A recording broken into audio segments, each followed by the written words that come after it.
All right, then welcome everyone to our podcast. I mean everyone, but so far we have 3 followers already. Oh, so we already do. Wow, that's huge. that's Thank really you nice. for following us. So I am Carolina and I'm Míša. And we decided to start this podcast because we started working together. Yes. And we figured out that we both have some anxiety around being present on Online. Instagram and basically like online in general, about putting ourselves out there. And we've been talking about it a lot. And we felt like we have a lot to say, I guess. Right? Yeah, I think so. Yeah. I think you've said it the way that that we've always spoken about, and that we actually dealt with from the beginning of our cooperation. That it was a big deal, let's say, big deal of being seen. Yeah. So how did we even? If you don't mind, I'm gonna have a look at you. Okay. I feel like it's better to look at you than to pretend that I'm looking at somebody who's not there yet.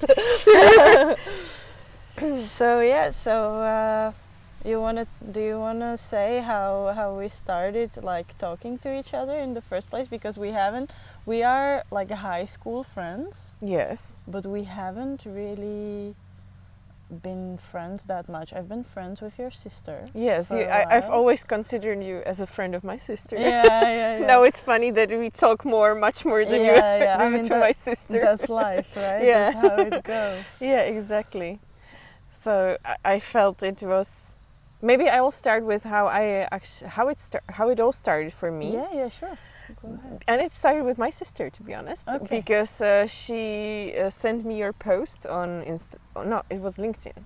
Oh. And she was like, look, Kája is doing Instagram and she's doing socials, maybe she could help you, maybe it could be a good match, and read her story because it's really, really, I think you would feel connected. Oh, that's so nice. I didn't know that actually. Yeah.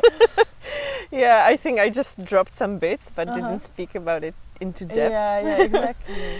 So, and I looked at your story. Mm-hmm. I read through it and I was like, wow, Kája has been through a lot, and it's interesting. And it's nice that, I mean, I liked your approach on. I don't remember, because then it took me a few months to actually speak to you, because first I started to do the Instagram by myself. I really didn't know what I was doing. Yeah. But then I felt like, let's ask somebody who actually does this for a living. And that's how I decided several months after that maybe it's time to connect with someone who will help me to feel better on the socials. Yeah. It was really nice. I felt I was very happy that you did that. I mean, I needed to take a break and all before, so it was like really good timing and everything.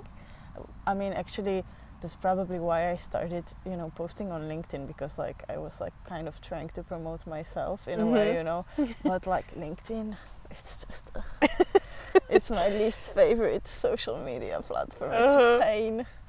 Yeah, so I try. It's really hard to be authentic on LinkedIn, because I feel like majority. I mean, I do surround myself with people on there that are kind of like a bit more open and talking about like burnout and like more of a mental health and a bit of a different approach than just like, you have a goal, you reach it, like this is how much I sold. Yeah, exactly.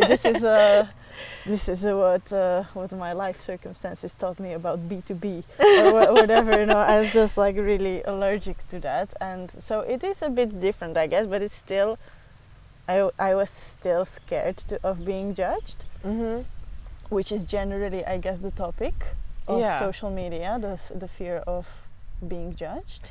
Yes. Especially when it's like open, because like social media started with Facebook, where you mostly had friends. Yeah. But then LinkedIn, you still kind of have connections that you know from work life and general life. But Instagram, for me, was more public. and anybody can like join and see, and who knows what they think, who knows what they say. Yeah. So for you, you feel safer with your friends? Because for me, it's actually the opposite, to be honest. I feel safer with strangers. Oh. Yeah. Okay. It's interesting, no? I feel like I can be a different person a little bit. Yeah. Yeah, I get that. I mean, I am more safe around closer friends.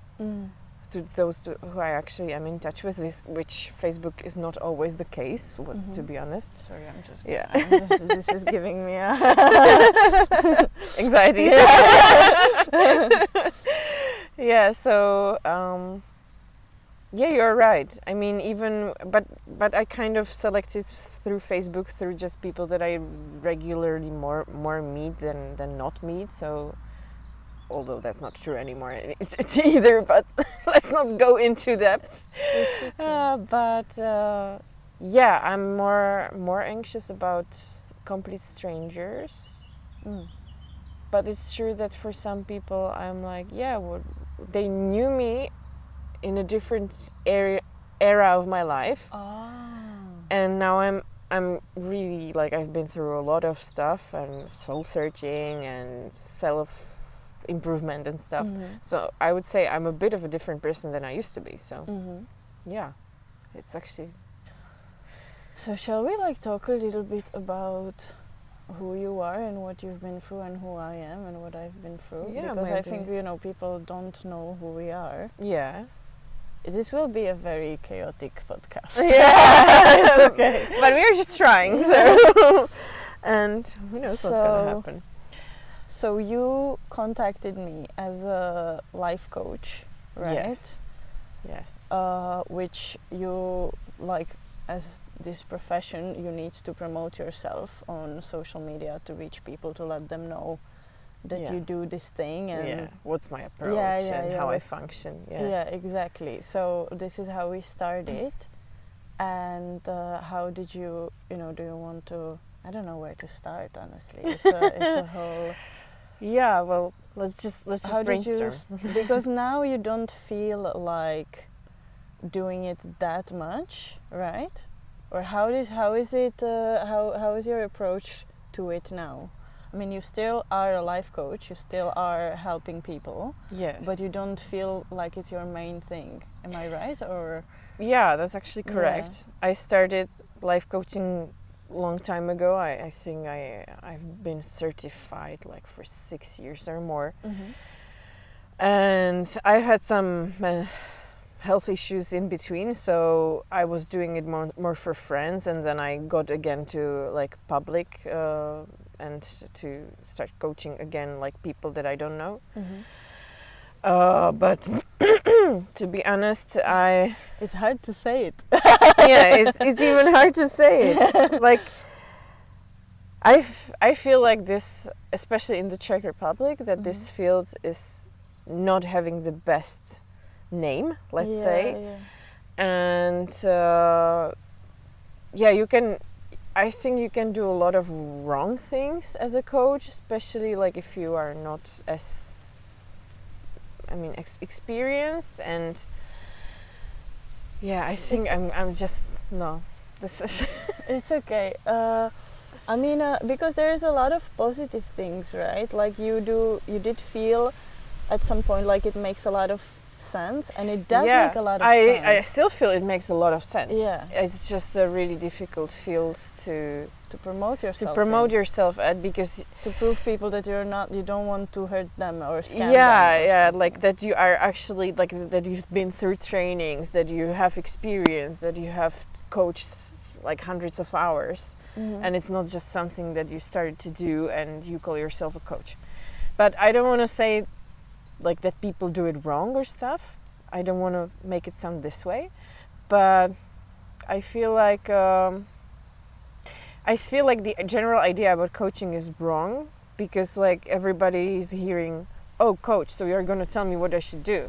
And I would say coaching is kind of opposite of that, because you're actually asking the person who they are and how they want to do it, and you are trying to like make them find how they want to do it, and so that they do it in the way that is working for them.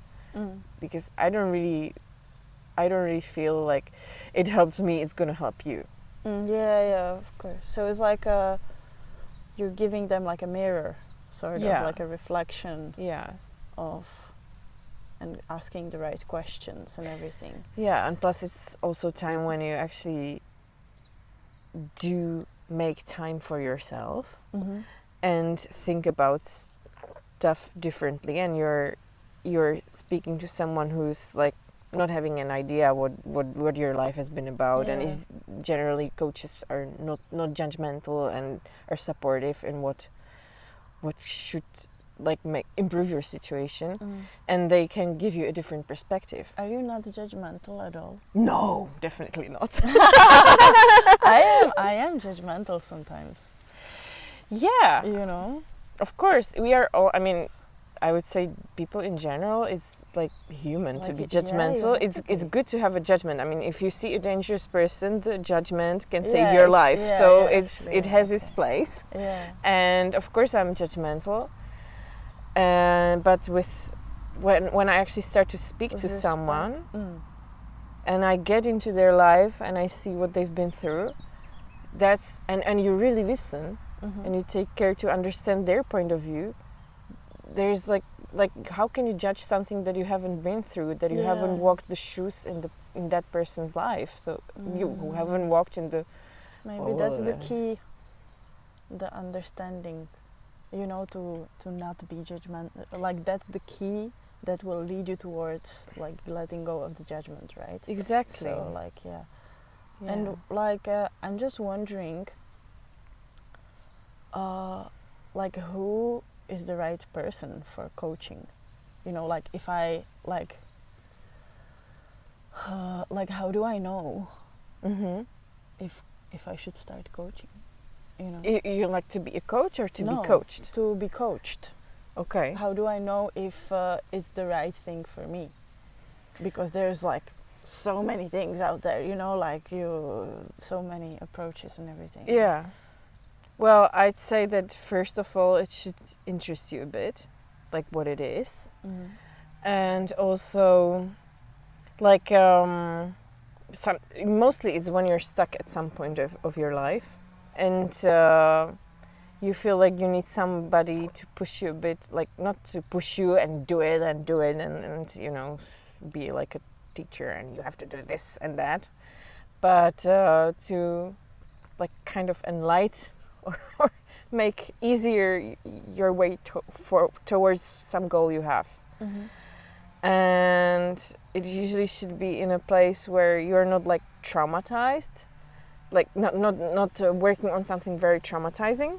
It's usually like it's not really for people who, like, if it's a person who's been through abuse and they know about it and they want to deal with it, life coaching is not for them, probably, I wouldn't say so. I mean, unless you've worked on the abuse with a therapist, then yes, and you want to look at in a different topic, then yes. But then if it's a traumatized person who's been through abuse and wants to look at the abuse, I don't think it should be looked like this is, I mean, it's not that you cannot discuss it, but you shouldn't go into like traumatic past. That's for therapy. And that's what a lot of people confuse coaching and therapy. Confuse coaching and therapy. We are both in therapy, so we know. I also tried some coaching. You also did coaching. I've been coached as well many times. So it's so like is it for people that are like sort of okay? I just can't put a finger on you know who is coaching for, you know what I mean? I would say that you kind of know that you've healed stuff that is like very difficult in your life, like maybe in therapy or yourself. It doesn't matter, like you don't have to necessarily see therapists, although I think that it does help a lot. I feel like there's always something to discover. you know, about like a family structure and everything and how you've been brought up. I think it's very, like, I mean, I don't know details about people's lives, but I feel like most people would really have a good use of therapy. Yeah, like at least some benefit. There's always a benefit to it. If you have a good therapist, and that goes for a coach as well. Actually, that's right. Yeah, but it's you know, it's good to try and see how it goes. Right? And I think that's general. The bad thing that a lot of people had bad experience even with therapy, even with psychologists, and so that can stop you. Yeah. And also it kind of like people feel a bit labeled like that I have a problem. I shouldn't have a problem. Yeah. But everybody does have a problem, kind of. In like it's normal to have problems. It's life. It's human to have a problem, because if we all live just happily ever after and we have no struggles, then we also don't progress. But we also don't know what we have, and we also wouldn't appreciate stuff. So it's really hard though, because sometimes I can imagine that, you know, because therapists are also in high demand, right?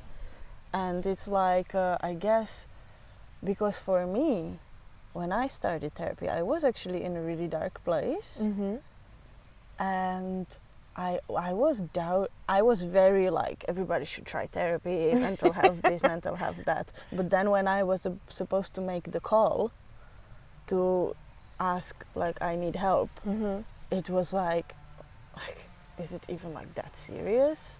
You know, like, do I actually, like, maybe am I gonna take up some space for some people that actually needed much more? Like I haven't been through this and that, and like there's, you know.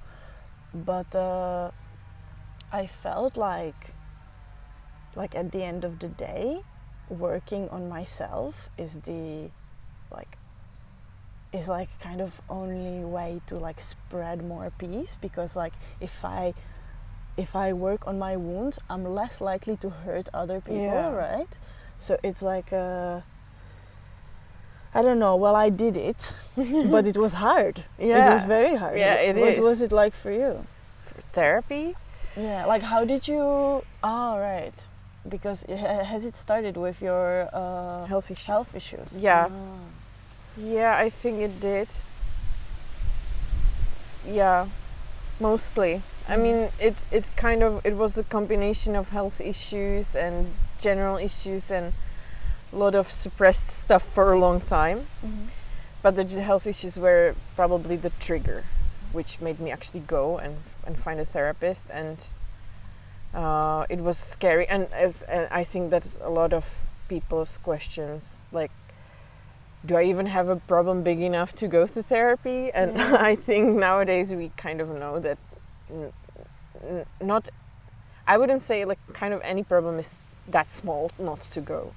And even you don't even have to go for problems, but maybe to improve communication with other people or relationships. I think honestly, to improve communication with other people, it's actually probably coaching is much better for that, isn't it? Oh, because like actually I'm at this point, like my therapist for like a second time kind of told me that that I'm fine and I shouldn't go to therapy anymore. Oh, so okay. Like, okay, like I'm gonna miss you, but you know, I don't know. See you next month. You know, so I was like, I'm still kind of, I'm like holding on to it, not sure like how I'm gonna handle stuff on my own, you know. Okay. But I think this is exactly the part, like when you feel like you're healed, but you. Even when you are still working with a therapist and you feel like you want to progress but still work on your past, right? Yeah. That is the time to like find a life coach, right? Yeah.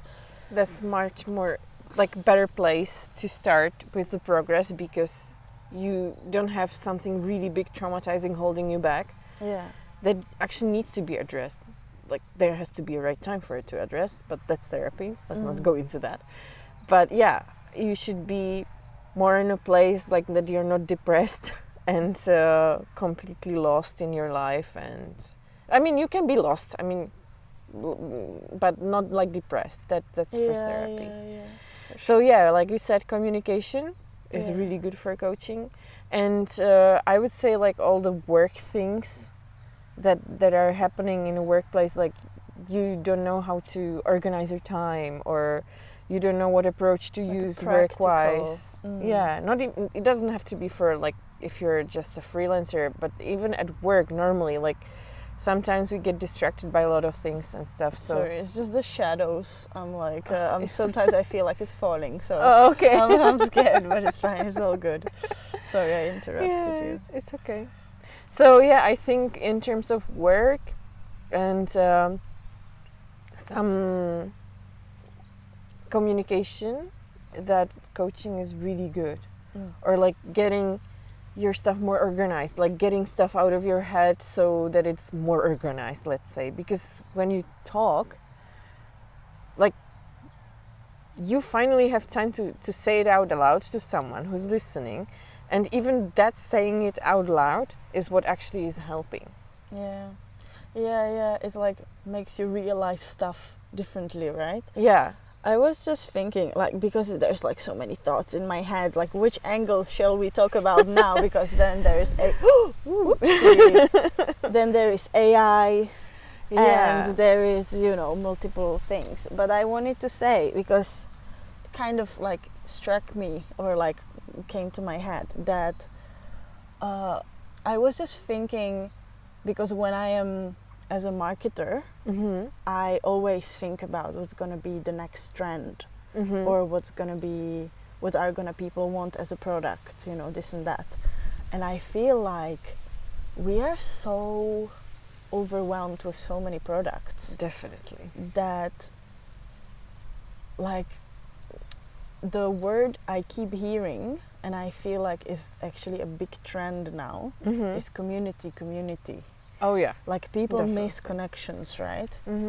So I think it's great to have community, but when it comes to some trend in luxury, I think coaching is like a really important investment in yourself. Like, not important, but it's like a wellness. It's like as if you go for a massage or to the gym.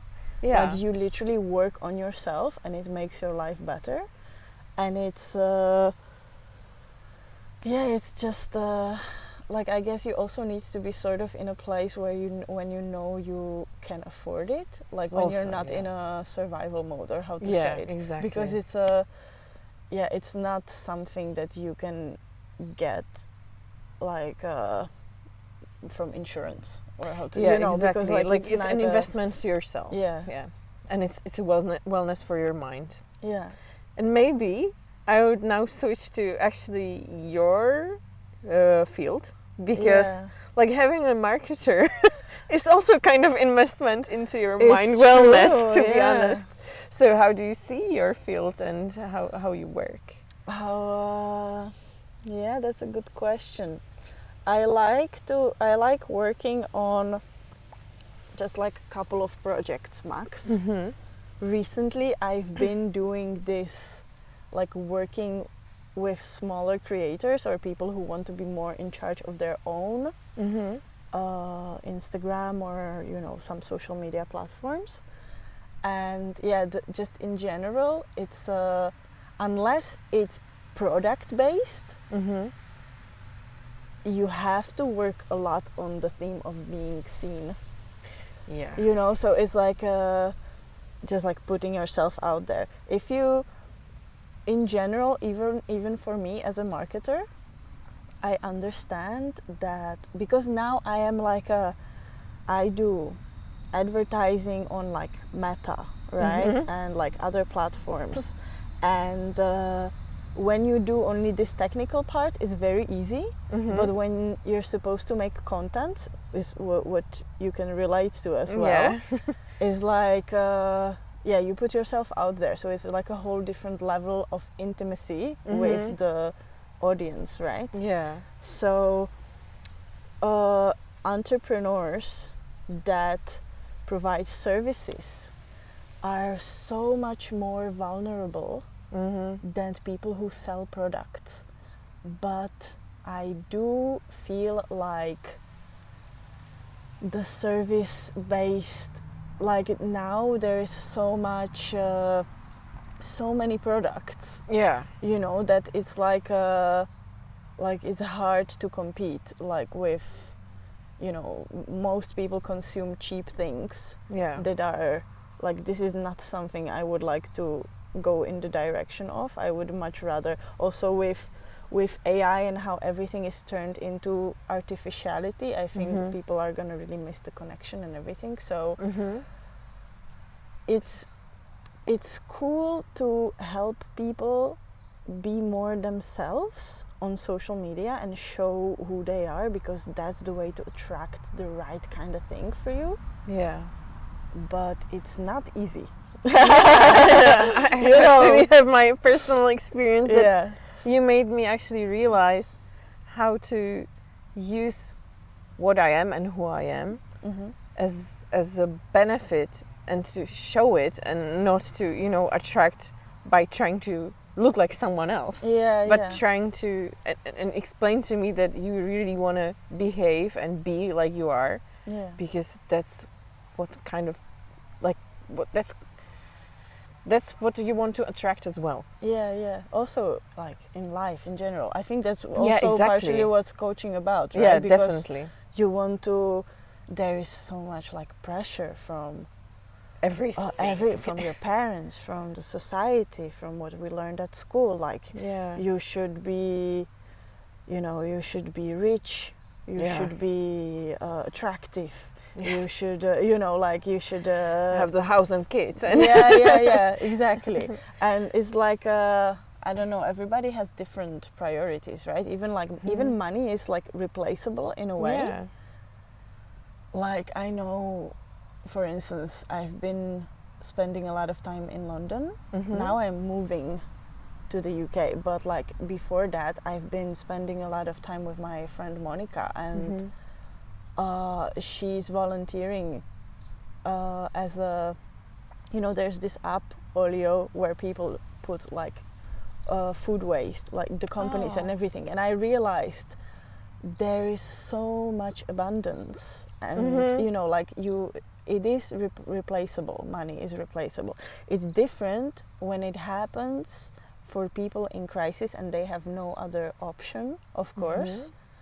But when you do it as a lifestyle choice, you also find yourself consuming much less, like needing to buy things monetarily. Like when, like I had, it was like a whole phase of my life when I just decided I will just focus on like being in the flow and doing what I like. It's also when I started my tote bags business, which is not doing very well, but never mind.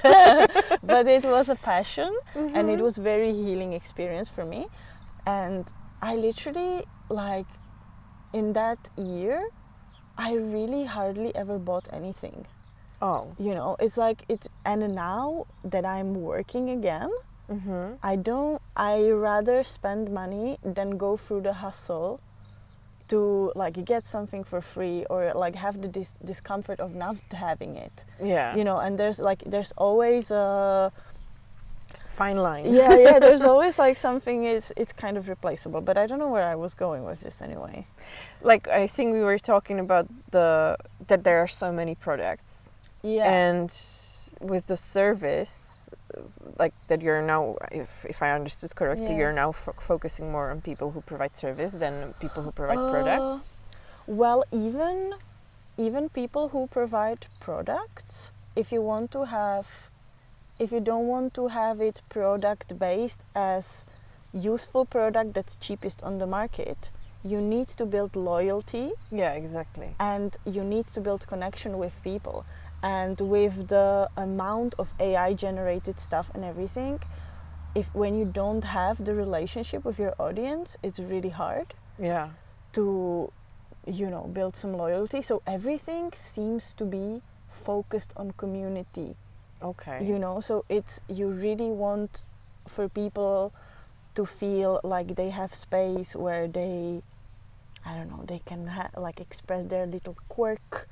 like for instance, I'm like helping out my husband now with the board game stuff, so they're like there's a lot. It's like a whole new universe for me, right? Okay. I wasn't a board game person before, Mm-hmm. but they are. I've experienced how it's a connection to people much Mm-hmm. more than a product, because Mm-hmm. they communicate with each other with the game, and a lot of people, especially in abstract strategy games, Mm-hmm. all they feel like doing is playing, Mm-hmm. you know, and it's a whole it's sort of like a small, not even small, it's just like, it's like a miracle to me. I don't know, it's very outside of my experience. It's like a Outside of language. the bubble. Yeah. So like I feel when you want to actually like build a good business and have a loyal community, loyal customers that are going to come back, and that is going to be like your, not even a fan base, like you are together in it, to be Mm-hmm. honest. You need to put yourself out there, or you need to pay people that Mm-hmm. will be doing it for you, Yeah. you know, so To that's show the face. Yeah, and it's not, it's challenging sometimes. Yeah. So I have so many questions now in my Oh, head. okay, sure, go But ahead. I would also ask you about like personal brand. How does that come to it? So personal brand. You know, I didn't study marketing. I don't, like, technically I'm just like a philosopher, or how to say it, like I don't know, I'm just, or like a bullshitter, I don't know. No. But I do have experience, so like I'm trying to make it make sense.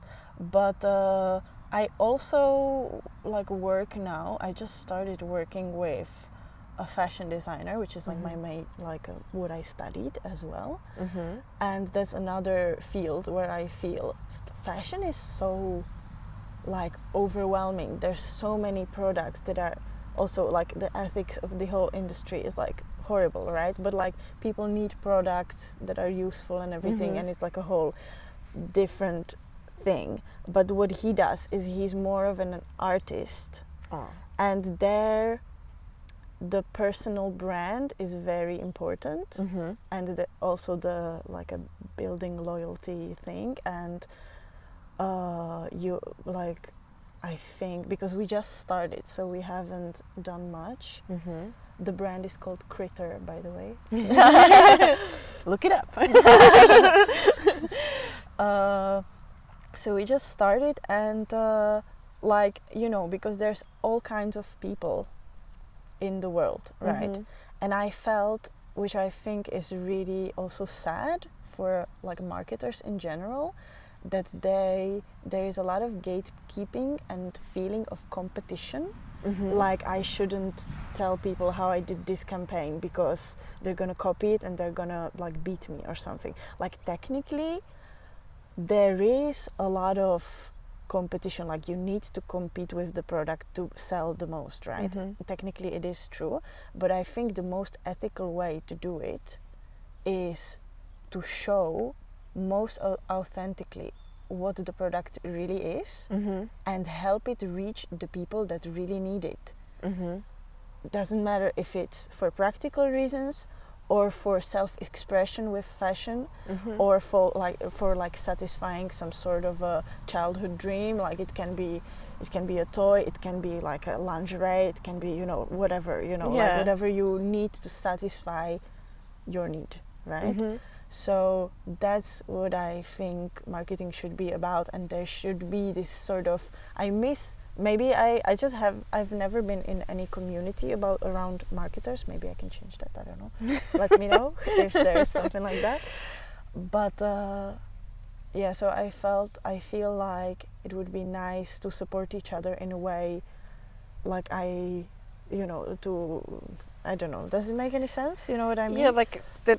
Maybe the marketing even sort of should have a community as well. Yeah, that's what I meant, exactly. Yeah. That like is, instead of like, oh, you're a marketer, like We are a competition. yeah, we're competition, like bye. Instead of that, it would be nice to like share the experience and to just feel that it's not just who sells more faster. Because like if you create if you sell right things to right people, you just like create more harm than good. In general, you produce more waste, you know, more bullshit, more dissatisfaction. It's not the goal, right? Yeah. So like generally what we want is for the right products to reach the right people, but it's also like nuanced, you know. Like of course, like everything. And not depends on the person and on their values and everything. But like if there is anyone who agrees with me, let's start a community. I think there in the Czech Republic there is a community called jakjsmenatom. You probably know about that. Yeah, I've heard about it. I think I'm following them on LinkedIn. But I don't use LinkedIn much. Yeah. And I think it would be easier for me if I knew somebody there already, and I've been just generally like quite isolated. It's also like, you know, my mental health and everything, and I'm just generally like a very sensitive person. So I do need to isolate sometimes. Of course, we all do. Yeah, for many of us it's a way to recharge. Yeah, so. Exactly. Yeah, and plus I think even with communities nowadays it can be very overwhelming, especially if you don't have a stable one yet. Yeah. And you're and like imagine, because it needs to be based on trust, right? Yeah. How do you jump into community when you don't know if you can trust anybody? You know what I mean? When you don't know the people actually. Yeah. So like I do feel like I want to like promote my friends more, what they do, you know, just to give them a shout out, because like I feel like I have a lot of great people around me who have really good skills, and like we should just support each other, and like I want to connect people and everything. So that is like my sort of idea where I would like to go with this, like a whole community mindset. That's great. And I think it's slowly starting. Yeah. Like that even in business people start to realize, not every business obviously, but people start to realize that competition is not something that is bad. It's actually also healthy, right? Yeah, it's healthy. Yeah. It like pushes you forward. It maybe it helps in many ways, like even for you to get better and to, you know, maybe like push yourself to be better. You know what I'm thinking? No. Now that we touched competition, shall we talk about jealousy? Because technically competition and jealousy is very intertwined topic, right? Because now I was thinking like about my relationship. I don't know how much into detail I want to go there, but like I feel like I've been working on myself lately. I've been like working out and doing some like also like mental health thing. Oh, it's my daddy's time.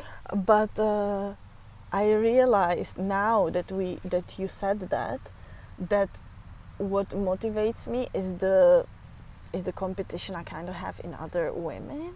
Is it weird? No, but it's like if it helps. It's natural, I'd say. Yeah, I guess so, because I feel like if you feel too comfortable, you're just not gonna improve.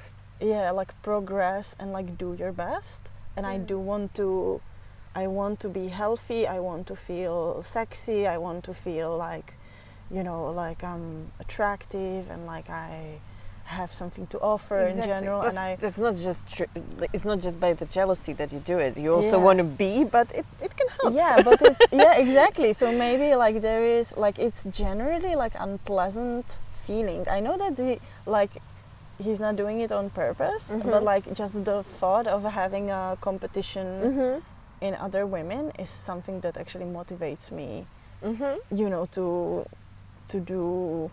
just feel good about myself in the first place. Like it's not like it's something I can control, of course. If something, I don't know, if we're gonna get divorced at some point, or how we're gonna, you know, there's a lot of things that like we can't control, of course. In life in general. That's my point. But like I still feel like it motivates me to feel good about myself. And like I just wonder what jealousy even actually is, because also in business or in at work.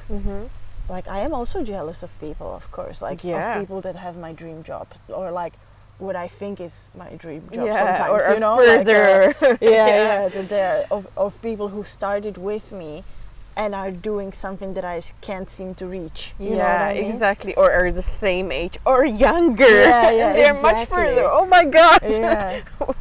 So how do you feel jealous? Oh yeah, sometimes? of course. How do you I was deal jealous with just today. Oh really? Yeah, I was like, oh my God. Like this girl has been through similar stuff and she's much further. You know, like I do get that, to be honest. And I was like, oh my God, you're jealous. And I named it, and I actually said it out loud, like, oh, it seems you're a bit jealous. So I kind of coached myself a bit. Oh, that's so nice. Do you do that often? Self-coaching sometimes, yes. I actually like sometimes would use what's the name? Like the recorder in the phone. Oh wow. In the phone, and I would just, you know, get it out of me. Like there's a lot of thought process in me. It's coming and I'm an overthinker in general, so I would just get it out, and sometimes like even like really bad stuff, and I would like about myself, or sometimes even like really to say out loud that sometimes I do feel bad stuff about others. It's not natural, and I just say it out loud, then I delete it usually. I mean, but I know what you mean. It relieves you a bit, so like it's better to say it to yourself than to actually to hurt the other person. Yeah, right? exactly. Because I know I do similar stuff as well sometimes. Yeah, but I mean it's normal to feel hurt and feel. I was just thinking about it today in the shower. It's like, yes, sometimes I do feel harmful stuff, but the difference is that I don't go. I mean, sometimes when I say it out loud, I even start laughing at myself, and I'm like, "Oh my God, you're so not crazy. Like, you thought that you're so much further than you're definitely not." But it's natural. I mean, the life is here for us to improve and to get better in general, because like you cannot have it all figured out at 30. Like why bother living further? Of course there will be something to deal with all the time. I mean, life happens, and sometimes it's unpleasant, but sometimes the most unpleasant things make your life much better in the future. I think what is often the hard part is to allow yourself to have unpleasant feelings, because a lot of people also, I'm doing that often, right? I just don't want to feel it. I just feel like look, it's not the right time, it's not this and that, you know, or I feel like I'm not in a safe place, I'm like, you know, whatever. But that is the moment where we hurt other people usually, you know what I mean? Yeah. Like where like I feel in pain, I don't know how to deal with it, and I'll just like do some bullshit or whatever. So it's like it's just hard to sit with the pain and to let it like give you the message that you need to hear, or how to say. I definitely, like for me, is one of the hardest thing. I've worked like on self development and on these things more than 10 years, probably. Like I even stopped counting. And even until now, I'm like, I don't want to be sad. It's just like I've been sad it for sucks so long. To be sad. It's just annoying. I mean, you're finally healthier. You live a great life. You are not allowed to be sad. But then I'm like, that's stupid. I mean, sadness is a normal part, just like anger, just like jealousy, and all of the things can be very harmful when they burst out and become really big. But actually when you address them when they're smaller in yourself, but like to just recognizing when they're smaller, that's a big whole skill to learn, you know, like, because I remember that even like for me, I also like needed to like also when it comes to overstepping your boundaries, like you like sort of do it for other people, and you're like, you just suppress the discomfort, and then it grows and it grows and it grows, and then at some point you just can't take it anymore. Yeah. And then it's like either there is like a breakup, or like your friendship goes really in a really bad turn, or like you know, whatever. Yeah. Right? That it's a shame. Right? It's a shame not to express the boundaries, or like not to deal with the pain when it's smaller, but sometimes we're just not used to seeing it until it's actually really big. Yeah, right. But that's because in general we used to be desensitized. Yeah, but maybe? we used to be brought up that way, you know, like when you're a child, you're very sensitive about a lot of stuff. But you have to stop, right, being so sensitive. Well, some people are just more sensitive than others. I mean, I'm definitely one of the high sensitive people. So it kind of never goes away, but sometimes, well, I think it's like a muscle. It's a skill that you have to train, and slow by slow you realize faster that something is not happening the way it should, and maybe you will realize it before you burst out on someone. I think it's interesting how basically being sensitive is generally thought of as being weak. Oh yeah.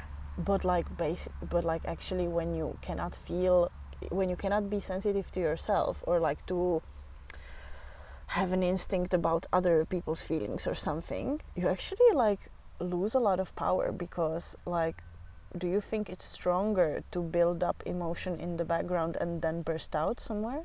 You know what I mean? Not, like maybe it's like that's a really good point. Like it's actually like such a sad and harmful perception of sensitivity that like you are weaker. I would say sensitivity is very, very wrongly looked at by people. Even when something really bad happens, many times, I mean, I've been through this many times. Like, they've told me a really bad thing about my health, and I'm like, yeah, well, what can you do? Like, you cannot change that.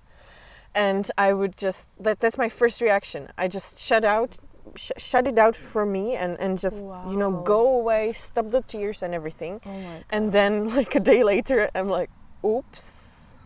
Now I realize that it's bad. Now I burst into tears. Like, that must have been hard. Yeah, but that's kind of the way that I was kind of even brought up, I guess. And I probably, like, it's kind of like many times you tell a child you shouldn't cry, and I mean children cry about everything, and they're very sensitive, and they first 7 years or whatever, I don't know that much about that, they have to learn the emotions. And for a lot of us it was suppressed, and we couldn't feel them, and it was like, you have no reason to cry, don't cry. Yeah, I feel like we still, like, learning about emotions is like a whole life journey. Yeah, definitely. But I wanted to ask, so do you feel like you were always sensitive, or has it been are you much more sensitive after you've dealt with your health issues? Is it like you allowed yourself to be sensitive after because you realized how it helps you, or like how did it happen? Because, you know what I mean? Yeah, I realized that I was always too sensitive, like highly sensitive. Even when I was a child, even before anything bad happened. And I think that's why I was a bit targeted by other kids, and they were mean to me, like too many people. But I did really take it very bad, and it changed my life. And then I just started to be the girl who swears a lot, and the girl who's like, yeah, I'm the strong one. So I kind of switched from being sensitive, because I saw that it's a weakness and that it's getting me nowhere and it's getting me hurt. So I switched to, I don't care about anything. I'm really good, and nothing matters. Like, whatever. But just now, when I'm older and when I've had so much to deal with in life, much earlier than is normal, I started to realize that all the pain I shoved down and everything hard in my life that happened, I tried to just push it. Well, it was your survival strategy. Yeah, also, exactly. I mean, it served for a long time, and now I'm trying to kind of balance it out. Like sometimes I realize that it's just that you're very sensitive, and if the, I mean, there is no perfect world where, I mean, we do hurt people, and we sometimes really don't know like what can hurt them. Like sometimes you can meet somebody and ask them about how they are, and they just burst into tears because they have been dealing through a lot, and you just ask them how they are, and you didn't mean to hurt them. So hurt happens in life, even from small things. Yeah, it shapes us. Yeah. But I'm just thinking of what was my strategy, because I've been also through bullying at school. Also probably because I was sensitive. But I think I don't know, I think I just preferred isolating myself. I could never be strong. Like, I mean, I am strong in a way, but like not in this sense of you know, I don't know, whatever. I just dealt with it in a different way, I guess. I think my way is probably just trying to understand the people and help them deal with their pain so they don't hurt me. Oh. And that's how I became this kind of a therapist person, you know what I mean? Yeah. So that was my strategy, and it also came a lot from my parents telling me, but like, look at their point of view, they are in this, like they deal with this and that, and like they don't mean to hurt you. Like when I was a child. Oh, your parents were very advanced. That's nice. I mean, but they were also advanced. it can be hurtful because then you just focus I felt on like others. I don't matter. Yeah. But I mean, of course I mattered, and I know they just didn't know how much in pain I am. Yeah. You know. But this is what I learned as a strategy, that to like help myself from other people hurting me. I also, like, I'm like a sponge. Like I usually feel other people's emotions like so much that sometimes I don't know which are mine and which are theirs, which is why I have to isolate. Oh yeah. You know, then I remember who I am, sort of. Yeah. And what do you actually feel? Yeah, exactly. So I was just thinking that was my... Yeah. That everybody has a different strategy. Yeah, exactly. And I mean, by saying your parents were advanced, I mean, the usual way is like everybody else is bad and they're just horrible people. But of course, I mean, everybody does. Yes. It's normal. But I wanted to say that, that even these things, because that's actually what we also do in coaching. Like you try to look at the third person perspective, like not to be in the story. It helped me a lot.